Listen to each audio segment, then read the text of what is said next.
Elur geriza eder bat, eguzki tarteak zeruan, haizea izanik ere baldintza horiekin eskiatzaileak Uros San Martiko harriko patarretan. Leku unen gozatzera jendean hitz ibiltzen da, izan oporrentzat edo eskola ateraldikari. Urbilena da guretzat, autobusez etortzeko hor egun batentzat. Urbil badira pista erresak eta luzeak ere Boulevard de Pirene delako hori bezala, nuntxala horrekin hemen dira. Biarnoan kokatua, Siberuko mugan, San Martiko harriak Euskaldunan hitzerak hartzen ditu.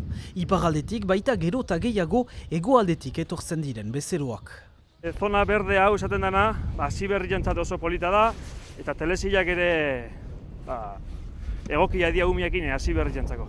Ni Asibarri nago eskietan, eta zonalde hau asko guztetan jata, bera bardin, baizaba ani arlas eta asko guztetan jaku. Estazioa txikia dela, da familiarra, azkenen ere hemen lagunak ditugu, eta beti denik ezagutzen dugu, eta nire gustatzen zait bastante.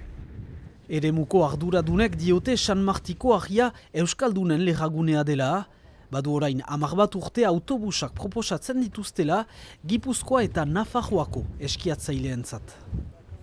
Hori da, eskibus deitzen dugun eskaintza bada, oluetik egon guziz, eta asteburuetan Iruña eta Donostitik abiatzen diren autobusak baitugu, nun Irunen gelditzen den eta Baionan badira geldialdi hau, eta elu freskoa izanki bai jendea espero dugu, legagune honetan egun hon bat 4.000 jende da eta badalekoa denentzat.